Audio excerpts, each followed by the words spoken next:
Everyone is panicking about layoffs right now. It's the headline on every news site. It's the whisper in every break room. It's the thing people refresh their feeds about at 2 in the morning. But I'm going to let you in on something that the headlines completely miss. The layoff is the loud move. It's the blunt instrument companies reach for when they've run out of patience or run out of options. The quieter play, the one that's happening to far more people than any layoff statistic will ever capture, is the slow, deliberate squeeze that's engineered to get you to resign on your own.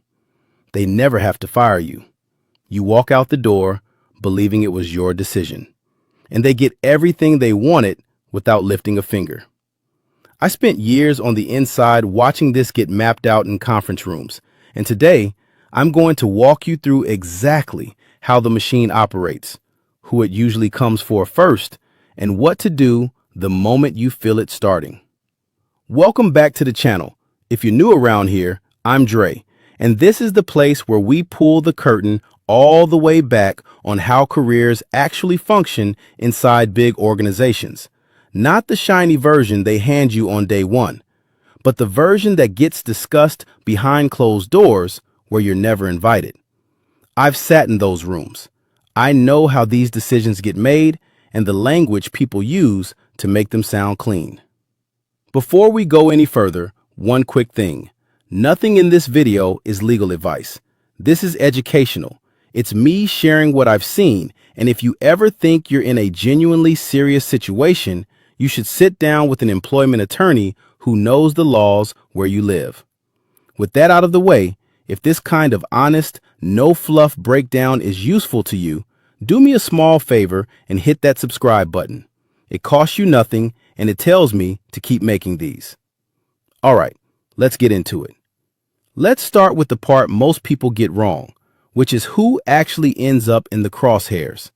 Your instinct probably says the obvious target is the underperformer, the person coasting, the one everybody can see isn't pulling their weight. And sure, those people do get nudged toward the exit, but the person who gets caught in this trap is very often the opposite. It's the most expensive person on the team, the one with the biggest salary, the longest tenure, the most seniority. The person whose severance package would cost the company a small fortune if they did it the honest way. Sometimes it's someone over the age of 40, or someone who falls into a protected category where a clean termination might invite a discrimination claim and a lawyer the company really doesn't want to deal with. Sometimes it's purely political. The person is well liked or connected, or firing them outright would send a message to the rest of the team that leadership doesn't want to send.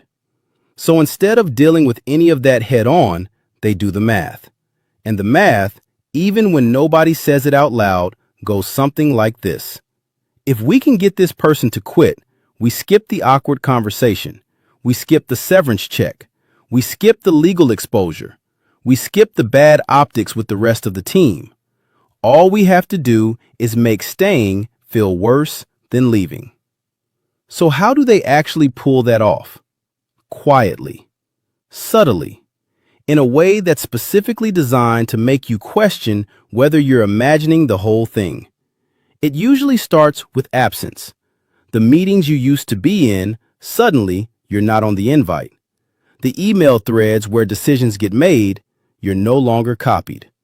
A project that would have obviously been yours quietly lands on someone else's desk, and when you ask, you get a vague answer about restructuring or needing someone closer to it. Bit by bit, your plate gets lighter. And here's the trap inside the trap. A lot of people feel relieved by that. Same paycheck, less work.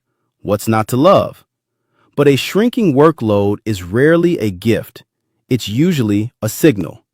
You might get quietly moved off the marquee client and handed something nobody internally takes seriously.